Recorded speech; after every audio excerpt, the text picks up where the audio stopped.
Welcome to the Wilson Center, and a special welcome to our chairman of the board, Joe Gildenhorn, and his wife, Alma, who is very active on the Wilson Council. This afternoon's conversation is, as I see it, a great tribute to the kind of work we do here. We care intensely about having our most important policymakers here and in getting objective accounts of what the United States government and other governments around the world are doing. On September 10th, 2001, I had lunch with L. Paul Bremer. Jerry Bremer, as he is known, had chaired the congressionally chartered Commission on Terrorism on which I served. It was one of 3 task forces to predict a major terror attack on U.S. soil. At that lunch, we lamented that no one was taking our report seriously. The next day, the world changed.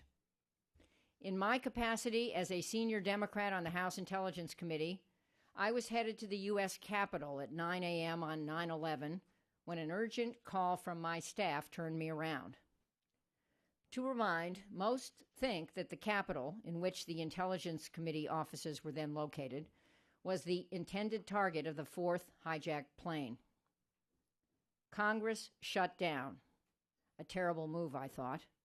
And 250 or so members mingled on the Capitol lawn, obvious targets if that plane had arrived. I frantically tried to reach my youngest child, then at a D.C. high school, but the cell towers were down. I don't know where John Brennan was that day, but I do know that the arc of our lives came together after that.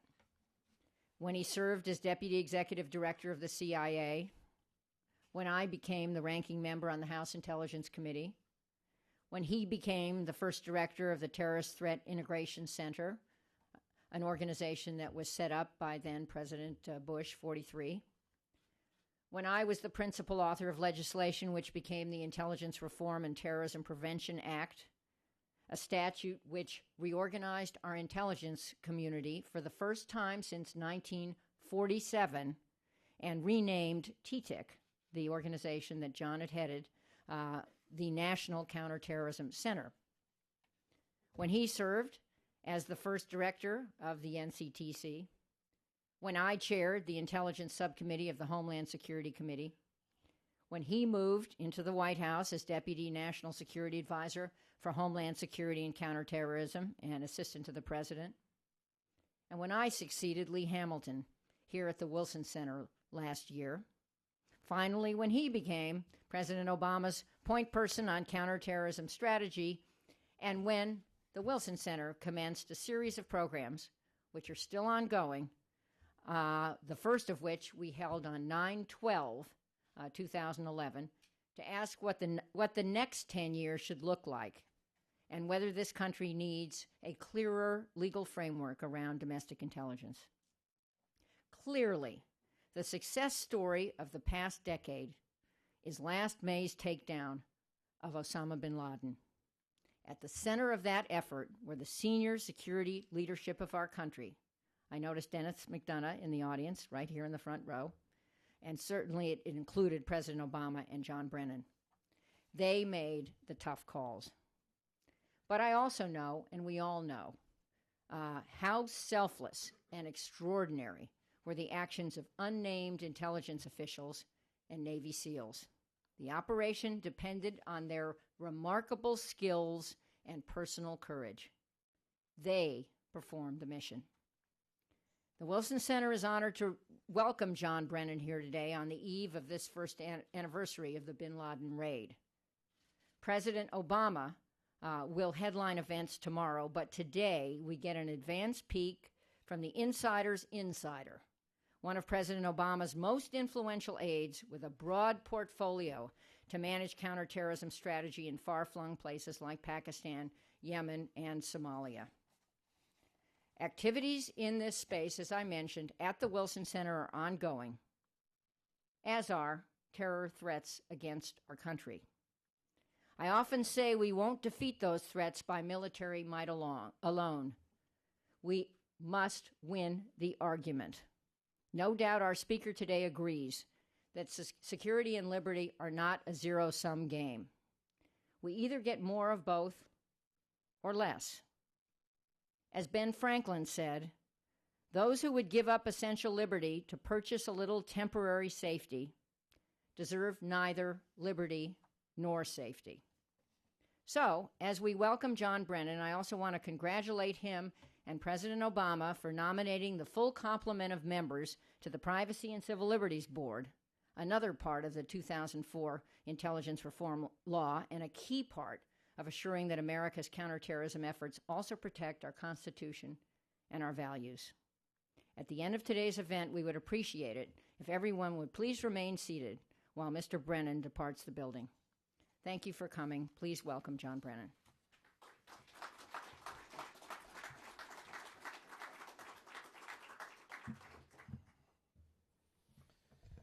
Thank you so much, Jane, for the very kind introduction and that very nice and memorable walk down memory lane, as our paths did cross so many times over the years. But thank you also for your leadership here of the Wilson Center. It is a privilege for me to be here today and to speak at this group. And you have spent many years in public service, and it continues here at the Wilson Center today. And there are few individuals in this country who can match the range of Jane's expertise, from the armed services to intelligence to Homeland Security, and anyone who has appeared before her committee knew firsthand just how extensive and deep that expertise was. So, Jane, I'll just say that I'm finally glad to be sharing the stage with you instead of testifying before you. It's a privilege to be next to you. So to you and everyone here at the Woodrow Wilson Center, thank you for your invaluable contributions, your research, your scholarship, which help further our national security every day. I very much appreciate the opportunity to discuss President Obama's counterterrorism strategy, in particular, its ethics and its efficacy. It is fitting that we have this discussion here today at the Woodrow Wilson Center. It was here in August of 2007 that then Senator Obama described how he would bring the war in Iraq to a responsible end and refocus our efforts on the war that has to be won, the war against Al-Qaeda, particularly in the tribal regions of Afghanistan and Pakistan. He said that we would carry on this fight while upholding the laws and our values, and that we would work with allies and partners wherever possible. But he also made it clear that he would not hesitate to use military force against terrorists who pose a direct threat to America. And he said that if he had actionable intelligence about high-value terrorist targets, including in Pakistan, he would act to protect the American people. So it is especially fitting that we have this discussion here today. 1 year ago today, President Obama was then facing the scenario that he discussed here at the Woodrow Wilson Center 5 years ago, and he did not hesitate to act. Soon thereafter, our Special Operations Forces were moving toward the compound in Pakistan where we believed Osama bin Laden might be hiding. By the end of the next day, President Obama could confirm that justice had finally been delivered to the terrorists responsible for the attacks of September 11th, 2001, and for so many other deaths around the world. The death of bin Laden was our most strategic blow yet against Al-Qaeda. Credit for that success belongs to the courageous forces who carried out that mission at extraordinary risk to their lives, to the many intelligence professionals who pieced together the clues over the years that led to bin Laden's hideout, and to President Obama, who gave the order to go in. Now, 1 year later, it's appropriate to assess where we stand in this fight.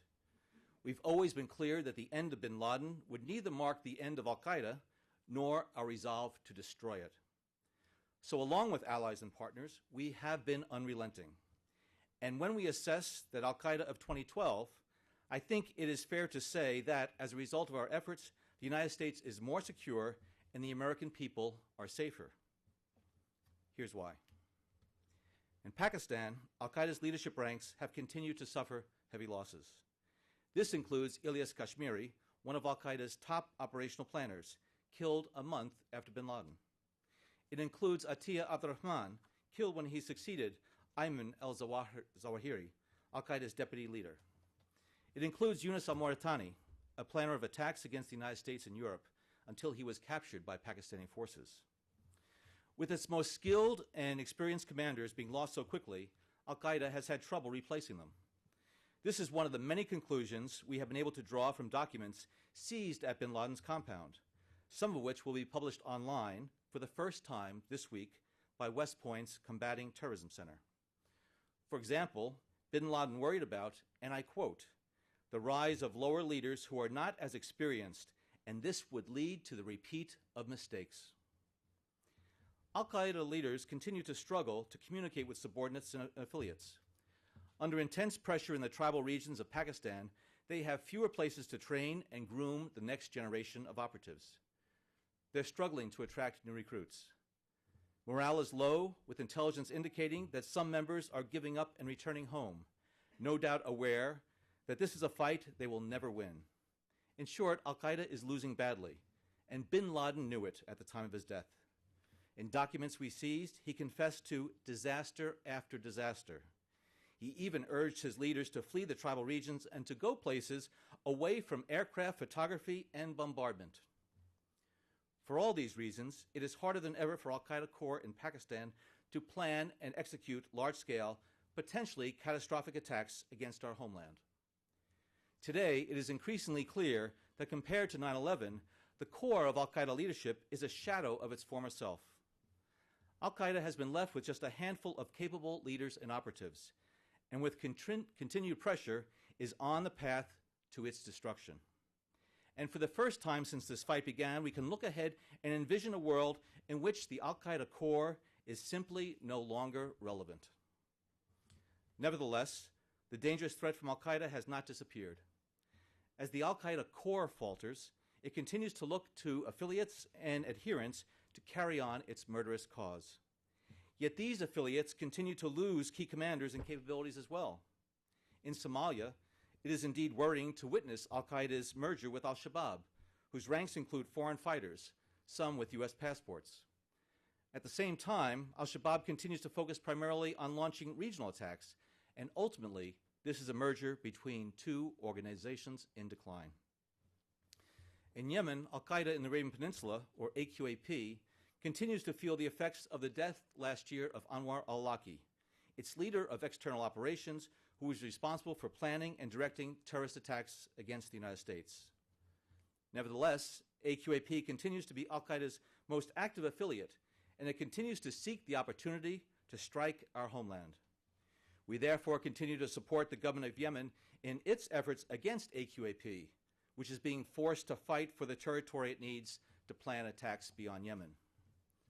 In North and West Africa, another Al-Qaeda affiliate, Al-Qaeda in the Islamic Maghreb, or AQIM, continues its efforts to destabilize regional governments and engages in kidnapping of Western citizens for ransom activities designed to fund its terrorist agenda. And in Nigeria, we are monitoring closely the emergence of Boko Haram, a group that appears to be aligning itself with Al-Qaeda's violent agenda and is increasingly looking to attack Western interests in Nigeria, in addition to Nigerian government targets. More broadly, Al-Qaeda's killing of innocents, mostly men, women, and children, has badly tarnished its appeal and image in the eyes of Muslims around the world. Even bin Laden and his lieutenants knew this. His propagandist, Alam Gadan, admitted that they were now seen as a group that does not hesitate to take people's money by falsehood, detonating mosques and spilling the blood of scores of people. Bin Laden agreed that a large portion of Muslims around the world have lost their trust in Al-Qaeda.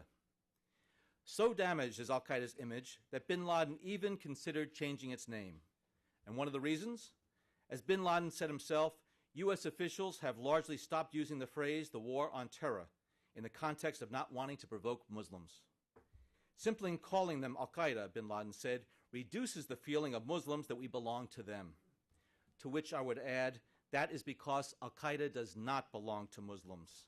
Al-Qaeda is the antithesis of the peace, tolerance, and humanity that is the hallmark of Islam. Despite the great progress we've made against Al-Qaeda, it would be a mistake to believe this threat has passed. Al-Qaeda and its associated forces still have the intent to attack the United States. And we have seen lone individuals, including American citizens, often inspired by Al-Qaeda's murderous ideology, kill innocent Americans and seek to do us harm.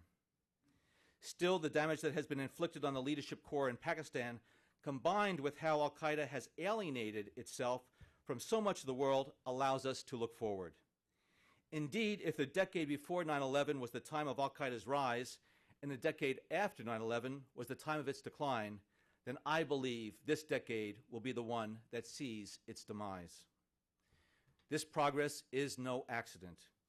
It is the direct result of intense efforts made over more than a decade across two administrations, across the U.S. government, and in concert with allies and partners. This includes the comprehensive counterterrorism strategy being directed by President Obama, a strategy guided by the President's highest responsibility to protect the safety and the security of the American people. In this fight, we are harnessing every element of American power: intelligence, military, diplomatic, development, economic, financial, law enforcement, homeland security, and the power of our values, including our commitment to the rule of law. That's why, for instance, in his first days of office, President Obama banned the use of enhanced interrogation techniques, which are not needed to keep our country safe. Staying true to our values as a nation also includes upholding the transparency upon which our democracy depends. A few months after taking office, the President traveled to the National Archives, where he discussed how national security requires a delicate balance between secrecy and transparency. He pledged to share as much information as possible with the American people so that they can make informed judgments and hold us accountable. He has consistently encouraged those of us on his national security team to be as open and as candid as possible as well. Earlier this year, Attorney General Holder discussed how our counterterrorism efforts are rooted in and are strengthened by adherence to the law, including the legal authorities that allow us to pursue members of Al-Qaeda, including U.S. citizens, and to do so using technologically advanced weapons. In addition, Jay Johnson, the General Counsel of the Department of Defense, has addressed the legal basis for our military efforts against Al-Qaeda. Stephen Preston, the General Counsel of the CIA, has discussed how the agency operates under U.S. law. These speeches build on a lecture 2 years ago by Harold Koh, the State Department legal advisor, who noted that U.S. targeting practices, including lethal operations conducted with the use of unmanned aerial vehicles, comply with all applicable law, including the laws of war. Given these efforts, I venture to say that the United States government has never been so open regarding its counterterrorism policies and their legal justification. Still, there continues to be considerable public and legal debate surrounding these technologies and how they are sometimes used in the fight against Al-Qaeda. Now, I want to be very clear. In the course of the war in Afghanistan and the fight against Al-Qaeda, I think the American people expect us to use advanced technologies. For example, to prevent attacks on U.S. forces and to remove terrorists from the battlefield. We do, and it has saved the lives of our men and women in uniform. What has clearly captured the attention of many, however, is a different practice beyond hot battlefields like Afghanistan, identifying specific members of Al-Qaeda and then targeting them with lethal force, often using aircraft remotely operated by pilots who can be hundreds, if not thousands, of miles away. And this is what I want to focus on today. Jack Goldsmith, a former Assistant Attorney General in the administration of George W. Bush, and now a professor at Harvard Law School, captured the situation well. He wrote, "The government needs a way to credibly convey to the public that its decisions about who is being targeted, especially when the target is a U.S. citizen, are sound. First, the government can and should tell us more about the process by which it reaches its high-value targeting decisions. The more the government tells us about the eyeballs on the issue and the robustness of the process, the more credible will be its claims about the accuracy of its factual determinations and the soundness of its legal ones. All this information can be disclosed in some form without endangering critical intelligence." Well, President Obama agrees, and that is why I'm here today. I stand here as someone who has been involved with our nation's security for more than 30 years. I have a profound appreciation for the truly remarkable capabilities of our counterterrorism professionals and our relationships with other nations, and we must never compromise them. I will not discuss the sensitive details of any specific operation today. I will not, nor will I ever publicly divulge sensitive intelligence sources and methods, for when that happens, our national security is endangered and lives can be lost. At the same time, we reject the notion that any discussion of these matters is a step onto a slippery slope that inevitably endangers our national security. Too often, that fear can become an excuse for saying nothing at all, which creates a void that is then filled with myths and falsehoods. That, in turn, can erode our credibility with the American people and with foreign partners, and it can undermine the public's understanding and support for our efforts. In contrast, President Obama believes that done carefully, deliberately, and responsibly, we can be more transparent and still ensure our nation's security. So let me say it as simply as I can. Yes, in full accordance with the law, and in order to prevent terrorist attacks on the United States and to save American lives, the United States government conducts targeted strikes against specific Al-Qaeda terrorists, sometimes using remotely piloted aircraft, often referred to publicly as drones.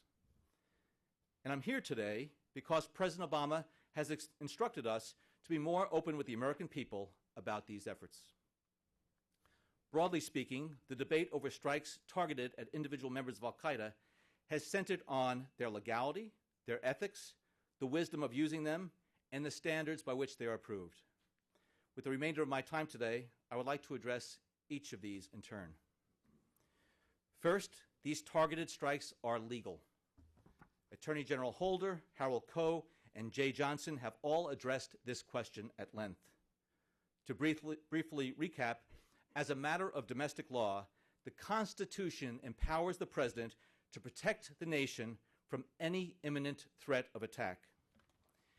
The authorization for the use of military force, the AUMF, passed by Congress after the September 11th attacks, authorized the President to use all necessary and appropriate forces against those nations, organizations, and individuals responsible for 9/11. There is nothing in the AUMF that restricts the use of military force against Al-Qaeda to Afghanistan. As a matter of international law, the United States is in an armed conflict with Al-Qaeda, the Taliban, and associated forces in response to the 9/11 attacks, and we may also use force consistent with our inherent right of national self-defense. There is nothing in international law that bans the use of remotely piloted aircraft for this purpose or that prohibits us from using lethal force against our enemies outside of an active battlefield, at least when the country involved consents or is unable or unwilling to take action against the threat. Second, targeted strikes are ethical. Without question, the ability to target a specific individual from hundreds or thousands of miles away raises profound questions. Here, I think it is useful to consider such strikes against the basic principles of the law of war that govern the use of force. Targeted strikes conform to the principle of necessity, the requirement that the target have definite military value. In this armed conflict, individuals who are part of Al-Qaeda or its associated forces are legitimate military targets. We have the authority to target them with lethal force, just as we target enemy leaders in past conflicts, such as Germans and Japanese commanders during World War II. Targeted strikes conform to the principles of distinction, the idea that only military objectives may be intentionally targeted and that civilians are protected from being intentionally targeted. With the unprecedented ability of remotely piloted aircraft to precisely target a military objective while minimizing collateral damage, one could argue that never before has there been a weapon that allows us to distinguish more effectively between an Al-Qaeda terrorist and innocent civilians. Targeted strikes conform to the principle of proportionality, the notion that the anticipated collateral damage of an action cannot be excessive in relation to the anticipated military advantage. By targeting an individual terrorist or a small number of terrorists with ordnance that can be adapted to avoid harming others in the immediate vicinity, it is hard to imagine a tool that can better minimize the risk to civilians than remotely piloted aircraft. For the same reason, targeted strikes conform to the principle of humanity, which requires us to use weapons that will not inflict unnecessary suffering. For all these reasons, I suggest to you that these targeted strikes against Al-Qaeda terrorists are indeed ethical and just. Of course, even if a tool is legal and ethical, that doesn't necessarily make it appropriate or advisable in a given circumstance. This brings me to my next point. Targeted strikes are wise. Remotely piloted aircraft, in particular, can be a wise choice because of geography. With their ability to fly hundreds of miles over the most treacherous terrain, strike their targets with astonishing precision, and then return to base.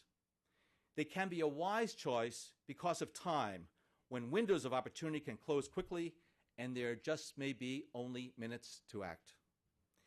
They can be a wise choice because they dramatically reduce the danger to U.S. personnel, even eliminating the danger altogether.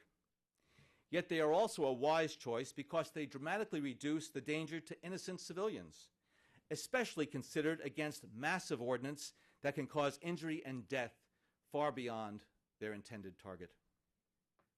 In addition, compared against other options, a pilot operating the aircraft remotely, with the benefit of technology and with the safety of distance, might actually have a clearer picture of the target and its surroundings, including the presence of innocent civilians. It's this surgical precision, the ability with laser-like focus to eliminate the cancerous tumor called an Al-Qaeda terrorist while limiting damage to the tissue around it. That makes this counterterrorism tool so essential. There's another reason that targeted strikes can be a wise choice: the strategic consequences that inevitably come with the use of force. As we have seen, deploying large armies abroad won't always be our best offense. Countries typically don't want foreign soldiers in their cities and towns. In fact, large, intrusive military deployments risk playing into Al-Qaeda's strategy of trying to draw us into long, costly wars that drain us financially, inflame anti-American resentment, and inspire the next generation of terrorists. In comparison, there is the precision of targeted strikes. I acknowledge that we as a government, along with our foreign partners, can and must do a better job of addressing the mistaken belief among some foreign publics that we engage in these strikes casually, as if we are simply unwilling to expose U.S. forces to the dangers faced every day by people in those regions. For, as I'll describe today, there is absolutely nothing casual about the extraordinary care we take in making the decision to pursue an Al-Qaeda terrorist, and the lengths to which we go to ensure precision and avoid the loss of innocent life. Still, there is no more consequential a decision than deciding whether to use lethal force against another human being, even a terrorist dedicated to killing American citizens. So in order to ensure that our counterterrorism operations involving the use of lethal force are legal, ethical, and wise, President Obama has demanded that we hold ourselves to the highest possible standards and processes. This reflects his approach to broader questions regarding the use of force. In his speech in Oslo accepting the Nobel Peace Prize, the President said that all nations, strong and weak alike, must adhere to standards that govern the use of force. And he added, "Where force is necessary, we have a moral and strategic interest in binding ourselves to certain rules of conflict. And even as we confront a vicious adversary that abides by no rules, I believe the United States of America must remain a standard bearer in the conduct of war. That is what makes us different from those whom we fight. That is a source of our strength." The United States is the first nation to regularly conduct strikes using remotely piloted aircraft in an armed conflict. Other nations also possess this technology, and many more are seeking it. and more will succeed in acquiring it. President Obama and those of us on his national security team are very mindful that as our nation uses this technology, we are establishing precedents that other nations may follow. And not all of those nations not all of them will be nations that share our interests or the premium we put on protecting human life, including innocent civilians. If we want other nations to use these technologies responsibly, we must use them responsibly.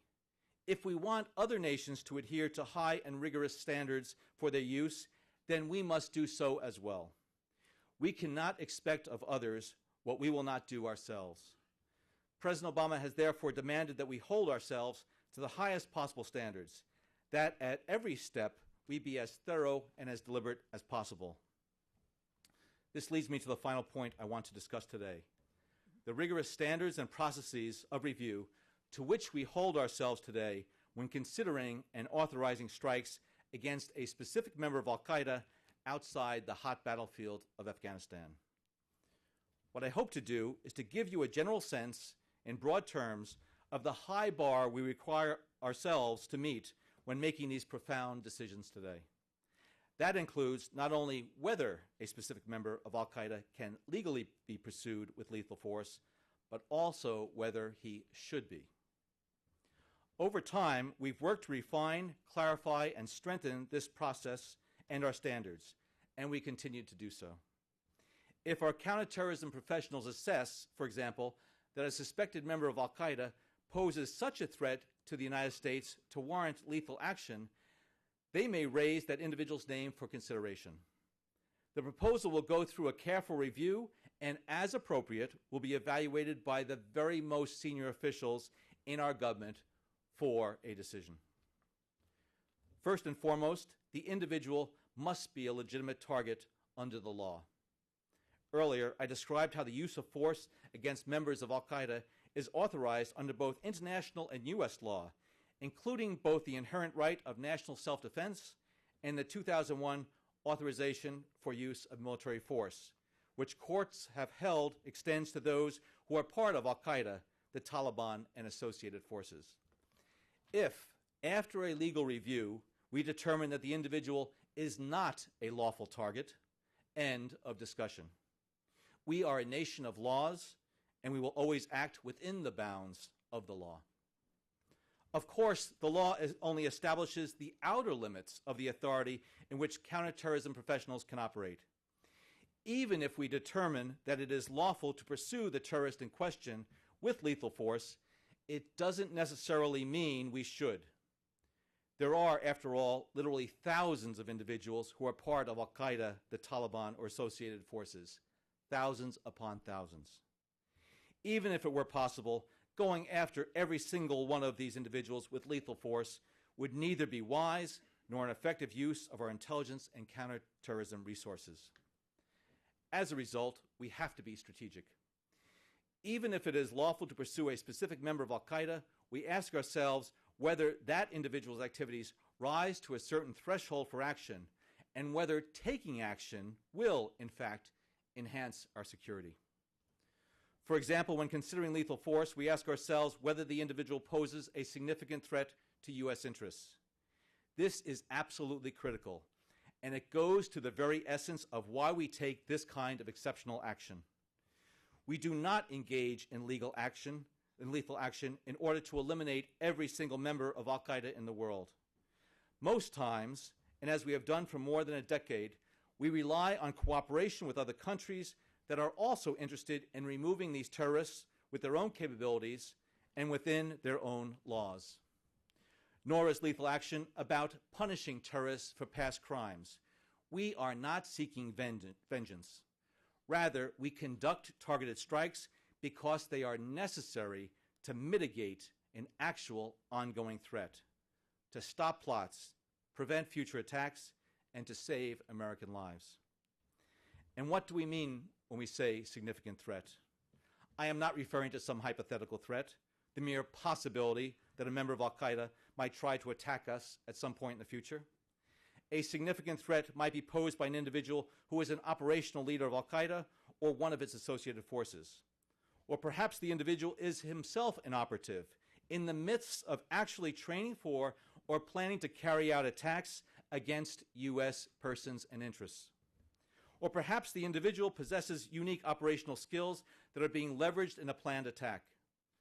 The purpose of a strike against a particular individual is to stop him before he can carry out his attack and kill innocents. The purpose is to disrupt his plans and his plots before they come to fruition. In addition, our unqualified preference is to only undertake lethal force when we believe that capturing the individual is not feasible. I have heard it suggested that the Obama administration somehow prefers killing Al-Qaeda members rather than capturing them. Nothing could be further from the truth. It is our preference to capture suspected terrorists whenever and wherever feasible. For one reason, this allows us to gather valuable intelligence that we might not be able to obtain any other way. In fact, the members of Al-Qaeda that we or other nations have captured have been one of our greatest sources of information about Al-Qaeda, its plans, and its intentions. And once in U.S. custody, we often can prosecute them in our federal courts or reformed military commissions, both of which are used for gathering intelligence and preventing future terrorist attacks. You see our preference for capture in the case of Ahmed Warsame, a member of Al-Shabaab who had significant ties to Al-Qaeda in the Arabian Peninsula. Last year, when we learned that he would be traveling from Yemen to Somalia, U.S. forces captured him en route, and we subsequently charged him in federal court. The reality, however, is that since 2001, such unilateral captures by U.S. forces outside of hot battlefields like Afghanistan have been exceedingly rare. This is due in part to the fact that in many parts of the world, our counterterrorism partners have been able to capture or kill dangerous individuals themselves. Moreover, after being subjected to more than a decade of relentless pressure, Al-Qaeda ranks have dwindled and scattered.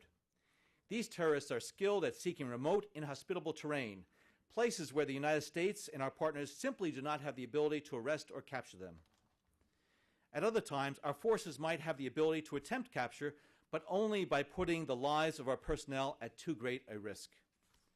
Oftentimes, attempting capture could subject civilians to unacceptable risks.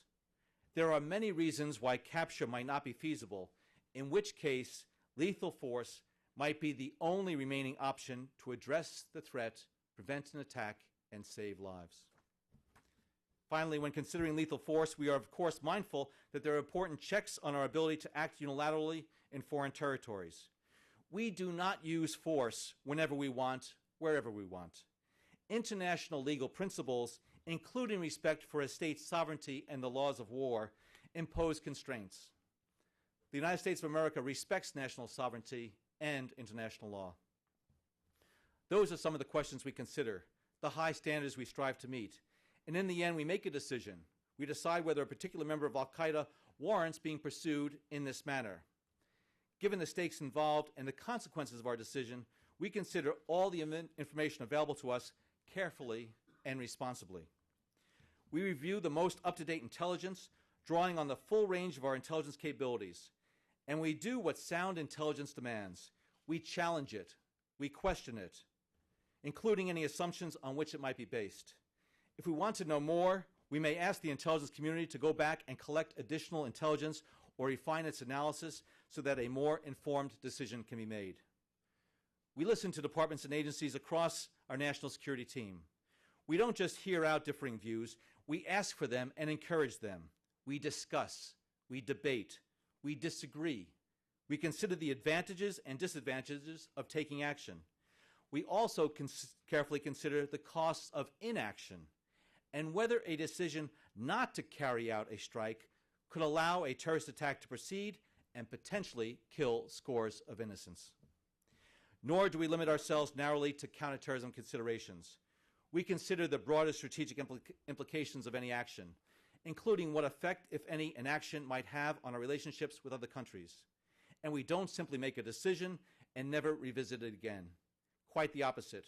Over time, we refresh the intelligence and continue to consider whether lethal force is still warranted. In some cases, such as senior Al-Qaeda leaders who are directing and planning attacks against the United States, the individual clearly meets our standards for taking action. In other cases, individuals have not met our standards. Indeed, there have been numerous occasions where, after careful review, we have, working on a consensus basis, concluded that lethal force was not justified in a given case. As President Obama's counterterrorism advisor, I feel that it is important for the American people to know that these efforts are overseen with extraordinary care and thoughtfulness. The President expects us to address all of the tough questions I have discussed today. Is capture really not feasible? Is this individual a significant threat to U.S. interests? Is this really the best option? Have we thought through the consequences, especially any unintended ones? Is this really going to help protect our country from further attacks? Is this going to save lives? Our commitment to upholding the ethics and efficacy of this counterterrorism tool continues even after we decide to pursue a specific terrorist in this way. For example, we only authorize a particular operation against a specific individual if we have a high degree of confidence that the individual being targeted is indeed the terrorist we are pursuing. This is a very high bar. Of course, how we identify an individual naturally involves intelligence sources and methods, which I will not discuss. Suffice it to say, our intelligence community has multiple ways to determine with a high degree of confidence that the individual being targeted is indeed the Al-Qaeda terrorist we are seeking. In addition, we only authorize a strike if we have a high degree of confidence that innocent civilians will not be injured or killed, except in the rarest of circumstances. The unprecedented advances that we have made in technology provide us greater proximity to target for a longer period of time, and as a result, allow us to better understand what is happening in real time, on the ground, in ways that were previously impossible. We can be much more discriminating, and we can make more informed judgments about factors that might contribute to collateral damage. I can tell you today that there have indeed been occasions when we decided against conducting a strike in order to avoid the injury or death of innocent civilians.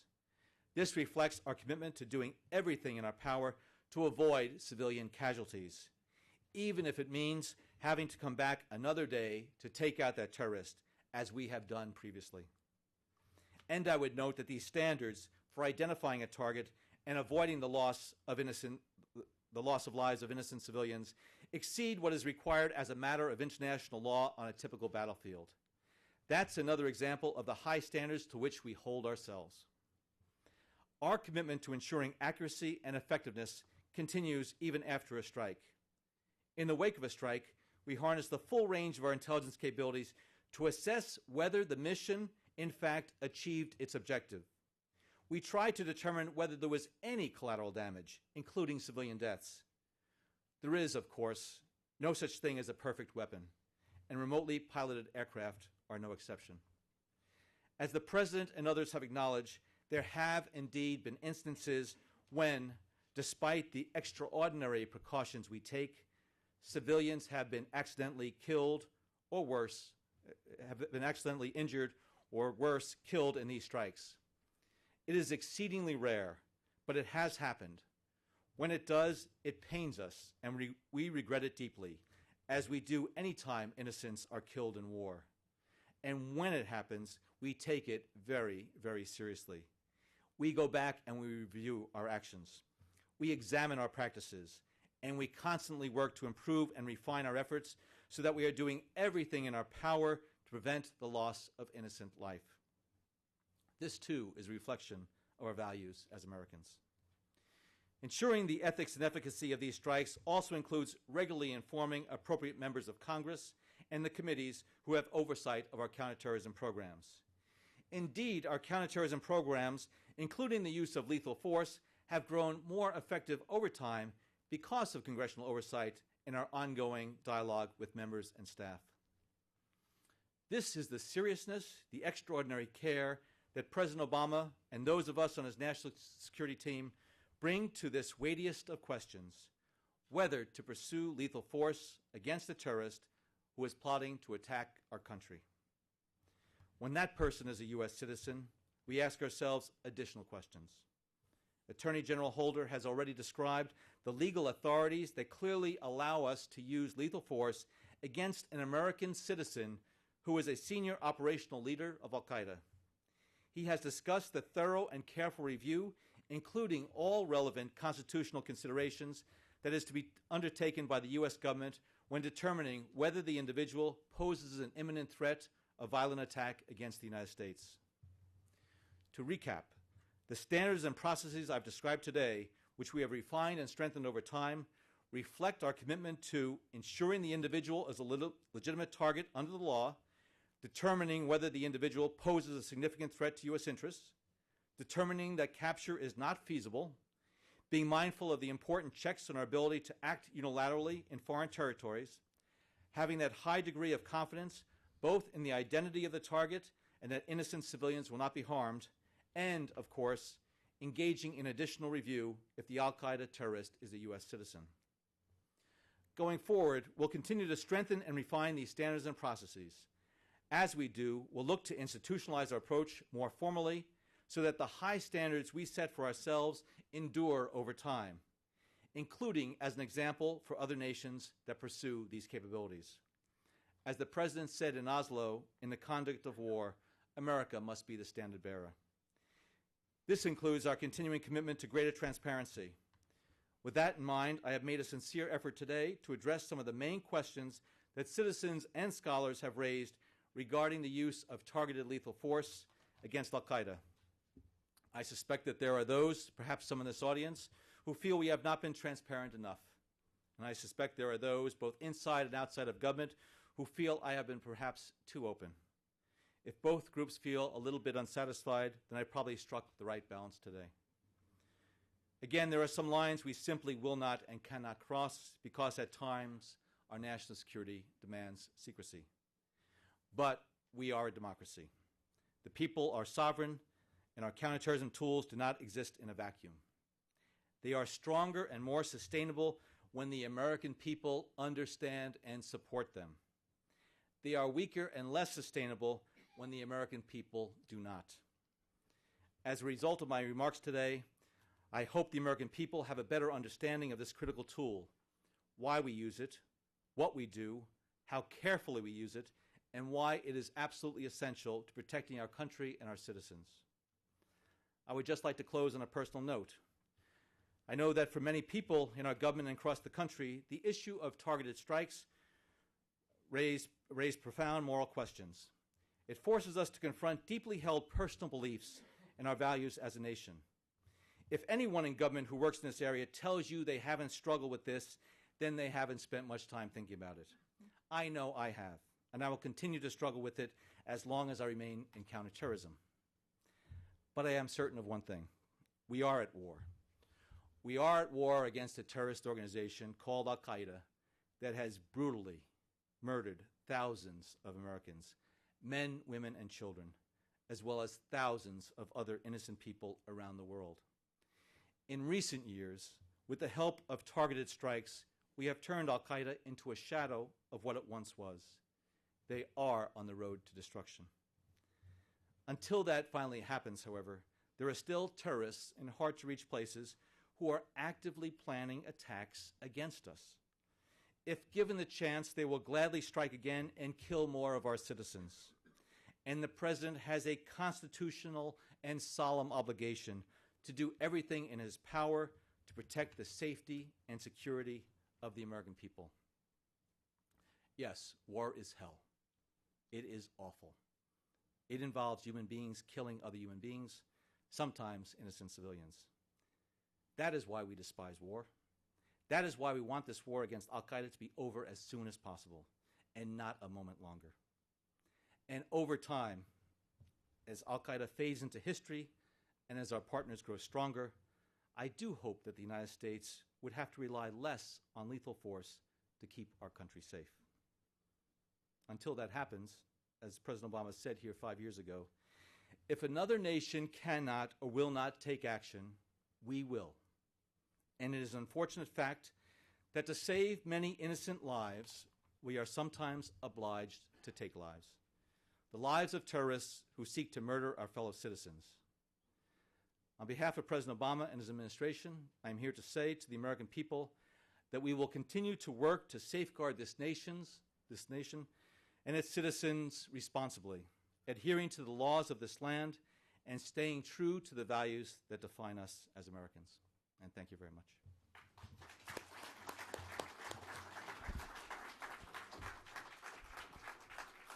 Thank you, Mr. Brennan. As it is almost 1 o'clock, I hope you can stay a few extra minutes to take questions. And I would just like to make a comment, ask you one question, and then turn it over to our audience for questions. Please, no statements.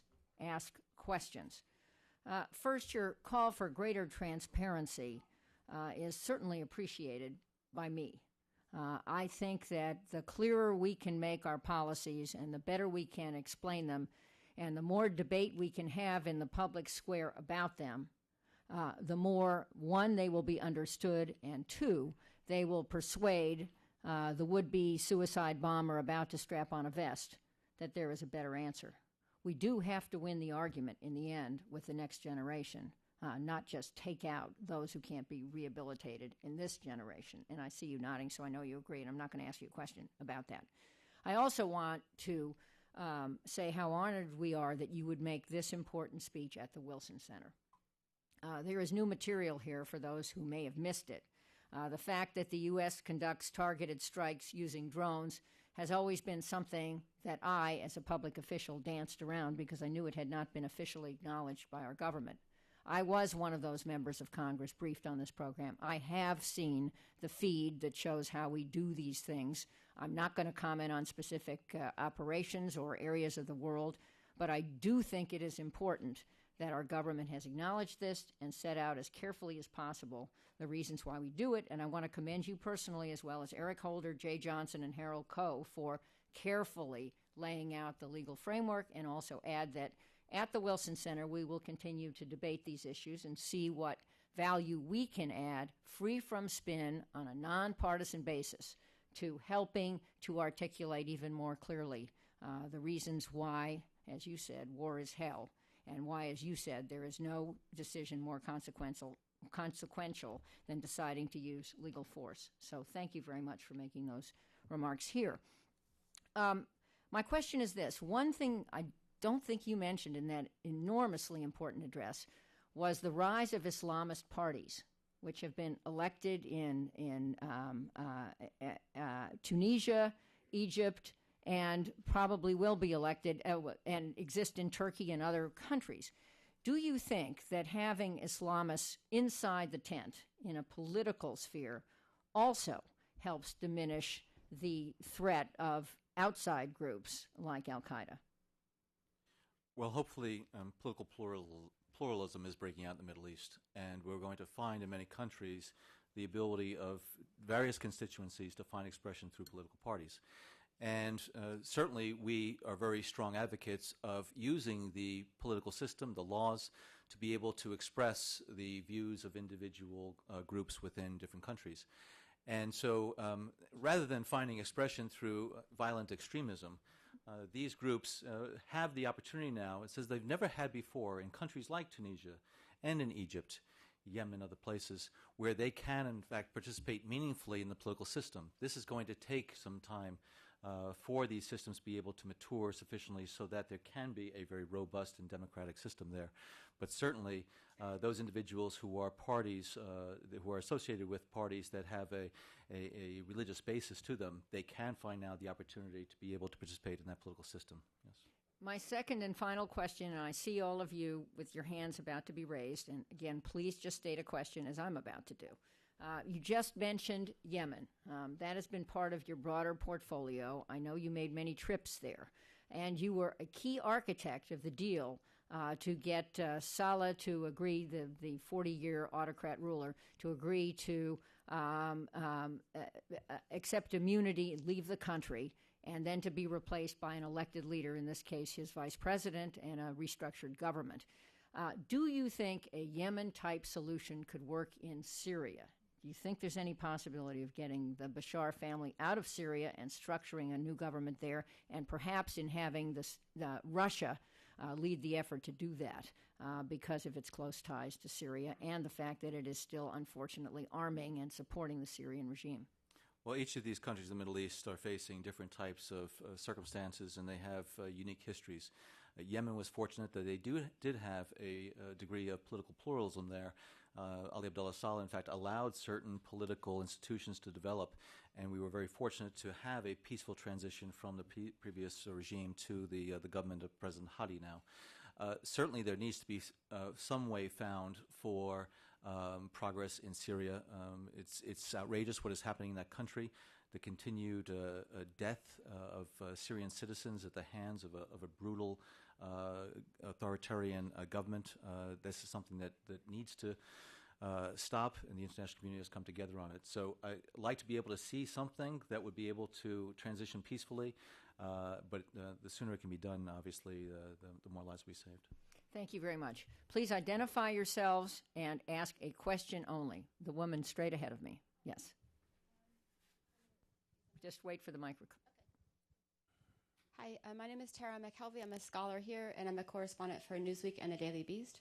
And you talked a little bit about the struggle that you have in this process of the targeted strikes. And General Cartwright talked to me about the question of surrender, that that's not really an option when you use a Predator drone, for instance.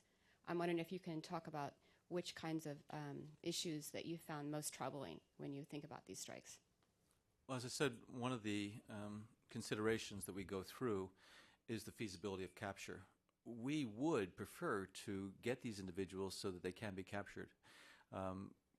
Working with local governments, what we'd like to be able to do is provide them the intelligence that they can get the individuals so that it doesn't have to be U.S. forces that are going on the ground in certain areas.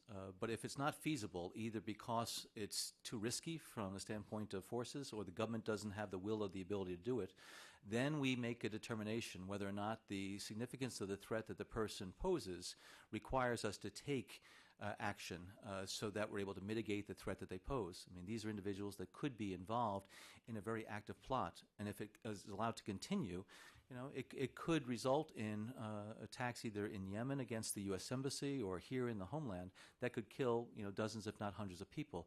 So what we always want to do, though, is look at whether or not there is an option to get this person and bring them to justice somehow for intelligence collection purposes, as well as to try them for their crimes. Thank you. Man in the green shirt right here. Robert Baum from the Wilson Center in the University of Missouri. Thank you for your comments. I did want to ask about one area where we seem to be less successful. The events in Mali and Nigeria seem to suggest that we've been less successful in containing Al-Qaeda. And I was wondering if you could talk a little bit about your efforts in West Africa and also urge you to emphasize the importance of economic development as a way of the strategic importance of economic development in combating terrorism. Thank you. You raised two important points. One is, what are we doing in terms of confronting the terrorist threat that emanates in places like Mali and Nigeria and other areas? And then what we need to do further upstream as far as the type of development assistance and assistance to these countries so they can build the institutions that are going to be able to address the needs of the people. Nigeria is a particularly dangerous situation right now with Boko Haram that has the links with Al-Qaeda but also has links with Al-Shabaab as well as AQIM. It has this radical offshoot, Ansaru, that really is focused on U.S. or Western interests.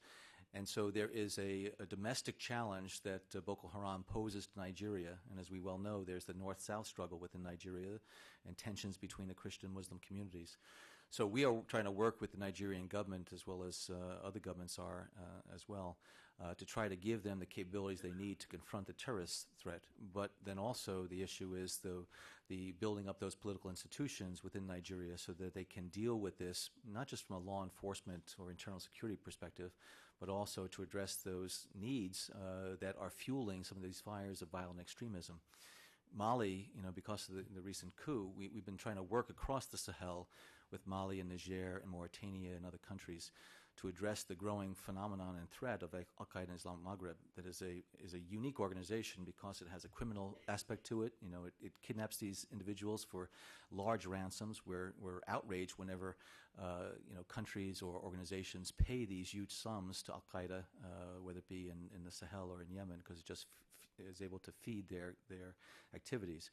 But Mali right now, with the coup, and then you have the Tuareg rebellion up in the north, and then that area that basically is such a large expanse of territory, that also requires both a balancing of addressing the near-term threats that are posed by Al-Qaeda, but also trying to give the government in Mali and Bamako the ability to build up those institutions, address the development needs. They have the different sort of ethnic and tribal rivalries that are there. So it's a complicated area. I've worked very closely with talking with my French and British colleagues, as well as with others in the region, about how there might be some way to address some of these broader African issues that manifest themselves, unfortunately, in the kidnappings and the piracy and the criminal activities and terrorist attacks. So there's an operational cadence in Africa now that is concerning in a number of parts of the continent. Back there, middle. Yeah.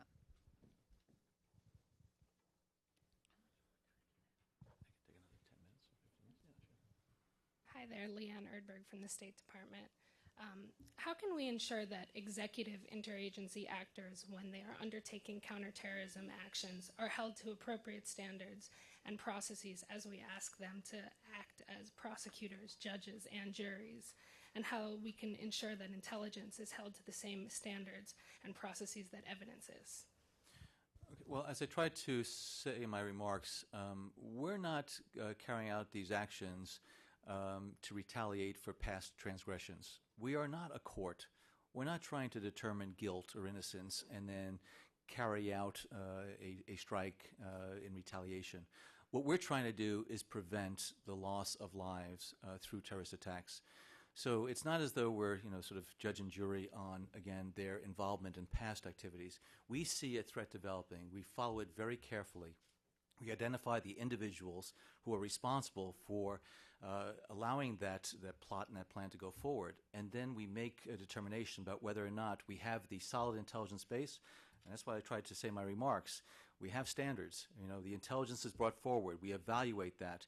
There's interagency meetings that a number of us are involved in on an ongoing basis, scrutinizing that intelligence, determining whether or not we have a degree of confidence that that person is indeed involved in carrying out this plan to kill Americans. If it reaches that level, then what we do is we look at it according to the other standards that I talked about in terms of infeasibility of capture, determination that we are able to have the intelligence that will give us, a high degree of confidence that, we can track an individual and find them and be confident that we're taking action against an individual who really is involved in carrying out an attack. If we didn't have to take these actions and we had confidence that there wasn't going to be a terrorist attack, I think everybody would be very, very pleased.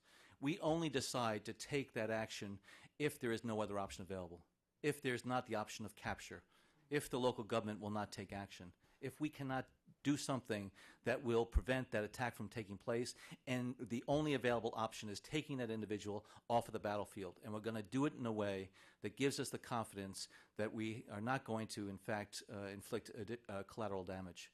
So again, it really is a very rigorous system of standards and processes that we go through. Thank you. In the far back, yes, you. Sir, I was wondering if you could tell us how many... yourself, please. Oh, sorry. John Harper with the Asahi Shimbun. It's a Japanese paper. I was wondering if you could tell me how many times or what percentage of the time have proposals to target a specific individual been denied? And also, if you could address the issue of signature strikes, which I guess aren't necessarily targeted against specific individuals, but people who are engaging in suspicious activities. Could you comment on what the criteria is for targeting them? Thank you. Well, I'm not going to go into sort of how many times, what proportion of instances there have been sort of either approvals or declinations of these recommendations that come forward. But I can just tell you that there have been numerous times where individuals that were put forward for consideration for this type of action, it was declined. You make reference to signature strikes that are frequently reported in the press. I was speaking here specifically about targeted strikes against individuals who are involved. Everything we do, though, that is carried out against Al-Qaeda is carried out consistent with the rule of law, authorization of use of military force, and domestic law. And we do it with a similar rigor, and there are various ways that we can make sure that we are taking the actions that we need to prevent a terrorist attack. That's the whole purpose of whatever action we use, the tool we use. It's to prevent attack and to save lives. And so I spoke today for the first time openly about, again, what's commonly referred to in the press as drones, remotely piloted aircraft, that can give you that type of laser-like precision that can excise that terrorist or that threat in a manner that, again, with the medical metaphor, that will not damage the surrounding tissue. And so what we're really trying to do, Al-Qaeda is a cancer throughout the world. It has metastasized in so many different places. And when that metastasized tumor becomes lethal and malignant, that's when we're going to take the action that we need to. Last question will be the woman in the back at the edge.